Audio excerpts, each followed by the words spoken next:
Ok, salut à toutes et à tous. Aujourd'hui, une vidéo très rapide. J'en ai déjà filmé deux. Aujourd'hui, je suis motivée, je suis dynamique, productive, enfin pour tout ce qui est...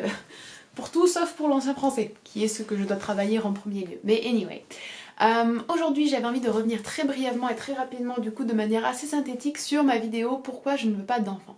Cette vidéo a eu un retentissement assez incroyable, je ne m'attendais pas du tout à ça et en fait je pense que ça prouve à quel point c'est une discussion qui est encore taboue et qu'on doit encore avoir, plus que jamais peut-être même, parce qu'on est en évolution, on est dans une évolution à double vitesse en fait et c'est quelque chose qui à mon avis est très important et dont je vais parler dans une vidéo prochaine. Je pense qu'il y a une évolution des lois, il y a une évolution des statuts, il y a une évolution des textes juridiques et des textes de théorie on va dire. Par contre au niveau de ce qui est de la sphère intime et de la sphère familiale et privée, l'évolution est beaucoup plus lente. Cette vidéo a eu, comme je l'ai dit, une réponse et une résonance assez importante.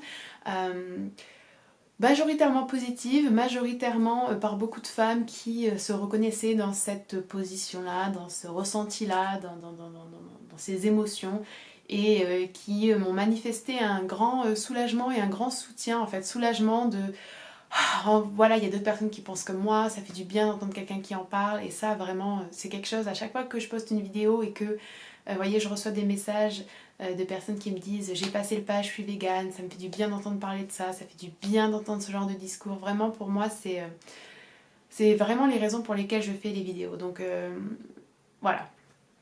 Et il y a eu aussi d'autres femmes qui m'ont soutenue en disant que c'était pas forcément leur prise de position à elles, que c'était pas du tout ce qu'elles ressentaient, ou même qu'elles avaient des enfants mais qu'elles comprenaient et qu'elles trouvaient que toutes les femmes et toutes les personnes au demeurant, mais toutes les femmes vu que le tabou repose principalement sur les femmes, devaient avoir le droit de dire oui ou non je veux des enfants et que ça devait pas être pointé du doigt.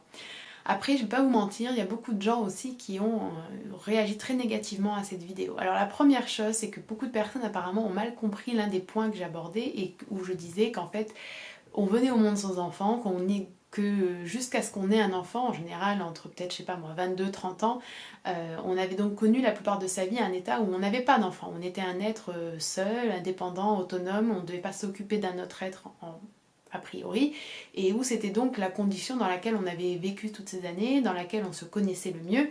Et ce que je voulais dire quand je dis c'était naturel et que donc il fallait demander plutôt aux personnes pourquoi elles voulaient un enfant, c'est parce que forcément lorsqu'on décide de changer de vie, lorsqu'on décide d'apporter dans sa vie un changement aussi important que celui d'avoir un enfant, on peut s'imaginer qu'il y a une cause, il y a une raison à cela. Quel est ce désir? Pourquoi s'est-il manifesté? À quel moment? Alors que lorsque tout simplement en fait on ne veut pas d'enfant, c'est qu'on est content et qu'on est bien dans l'état où on était avant, que tout le monde a connu. C'est ça que je voulais dire. Et je pense que c'est pas du tout une mauvaise question que de demander aux gens pourquoi vous voulez des enfants. Et certaines personnes ont réagi assez violemment parce qu'elles ont eu l'impression que je critiquais leur choix de vie. Non, pas du tout, vous faites ce que vous voulez. Enfin, même si je trouve que effectivement des fois c'est critiquable et des fois c'est en tout cas on peut y réfléchir parce que beaucoup d'enfants naissent dans des familles où ils ne sont pas forcément très désirés, ou naissent dans des familles où ils ne seront pas choyés, où ils ne seront pas respectés en tant qu'individus. J'ai des idées sur l'éducation et sur comment on doit considérer et prendre en compte et respecter les enfants et les adolescents qui sont souvent fortement en désaccord avec la manière dont beaucoup de gens se comportent avec leurs enfants, les considérant comme des êtres inférieurs, comme des êtres devant totale obéissance, comme des êtres qu'on peut un petit peu dominer et contrôler. Moi c'est pas du tout ma vision de l'enfance, donc voilà.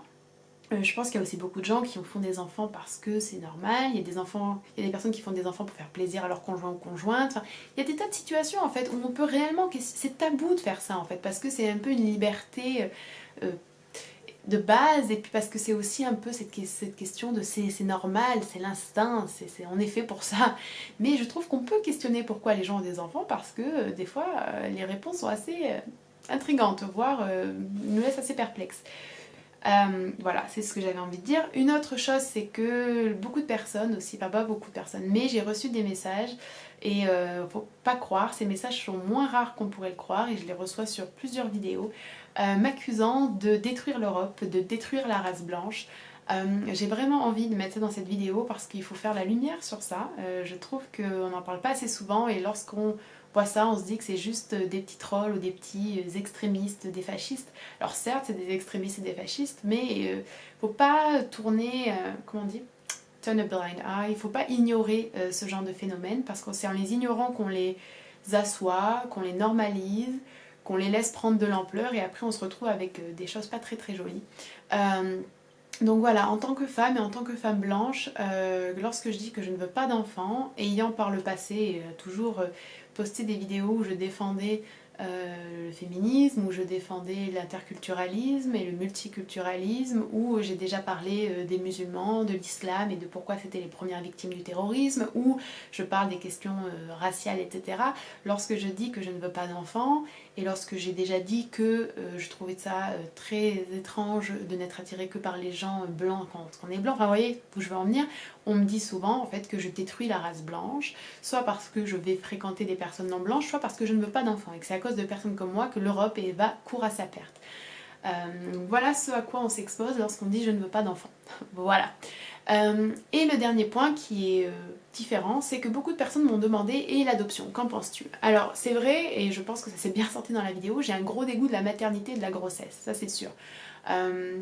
Néanmoins ça s'arrête pas là, hein. C'est vraiment l'idée d'avoir un enfant, de vivre avec un enfant, d'être dans un statut de mère, de devoir s'occuper d'un être, etc. C'est ça qui ne m'intéresse pas du tout, et au contraire, enfin même pire que m'intéresse pas, c'est un repoussoir. Donc du coup non, je n'ai pas du tout envie d'adopter. Deuxième chose, et je sais que ces personnes ne pensaient pas du tout à mal, c'est vrai qu'on a tendance à voir l'adoption comme un truc très altruiste et plein de bienveillance, etc. En fait, je vous incite fortement à vous renseigner un peu plus sur l'adoption. On se rend compte que c'est pas si beau que ça en a l'air, et il y a beaucoup de magouilles, et il y a beaucoup d'enfants qui sont mis à l'adoption alors qu'ils ne devraient pas être mis à l'adoption. Il y a comme un business autour de l'adoption, donc je pourrais potentiellement faire une vidéo là-dessus, mais c'est pas exactement dans le ton de ma chaîne, quoique. Mais voilà, en gros, renseignez-vous sur ça. L'adoption, c'est pas toujours, en tout cas, ce qu'on croit, ce que l'on croit être. Donc voilà. La seule chose que j'aurais pu considérer, c'est être famille d'accueil pendant un certain temps, pour rebondir sur cette question. Néanmoins, je me rends compte que c'est pas non plus quelque chose que j'ai vraiment envie de faire. Et j'aimerais juste préciser, en fait j'en parlais hier avec une amie, enfin on parlait de choses diverses, et au bout d'un moment elle m'a dit t'es tellement occupée, tu dois même pas avoir le temps de tomber amoureuse. Alors non, c'est pas vraiment vrai ça. Par contre c'est vrai que j'ai pas le temps d'avoir des enfants. Je pense qu'on fait tous des choix de vie, on fait tous des choix de direction. Donner son amour à un individu et l'aider à s'épanouir et à devenir une bonne personne qui ensuite répandra du bon sur terre également, je trouve que c'est merveilleux, il n'y a pas de souci. Moi c'est pas vraiment ma manière de... c'est pas en tout cas l'appel que je sens, vous voyez. C'est ça que j'avais vraiment envie de passer aussi dans cette vidéo, que j'ai pas trop explicité dans l'autre, c'est que je ressens un appel différent pour mon cheminement personnel et la direction que j'ai envie de prendre dans ma vie. Je me suis tournée vers l'enseignement, je me suis tournée vers la diffusion de vidéos, vers une grande forme de communication. Je pense que je suis une personne qui est extrêmement... je suis une personne introvertie, donc j'ai besoin d'être sur moi, d'être avec mes livres, etc. Mais d'un autre côté, je suis aussi quelqu'un qui est extrêmement dans l'ouverture, dans le don de soi, et j'envisage ma vie comme, oui, comme une sorte de don, où j'ai envie de servir, d'être utile et d'être aimante, vous voyez. J'ai juste pas envie de le faire en fait dans un cadre familial avec des enfants. Voilà, j'ai choisi de le faire d'une manière différente. Je pense que ça doit être respecté, et voilà, j'avais envie de mettre ça au clair et de revenir sur certains petits points, et de remercier, je vais finir avec ça, toutes les personnes qui m'ont témoigné leur soutien suite à cette vidéo. C'est toujours très touchant de voir des gens qui vous sont étrangers, qui ne vous connaissent pas et qui en fait ne gagnent rien à vous témoigner de la sympathie et de la bienveillance, et qui le font quand même, donc merci beaucoup, c'est très très gentil. Voilà, c'est tout. Je vous dis à la prochaine et j'espère que vous allez très bien. Bye bye.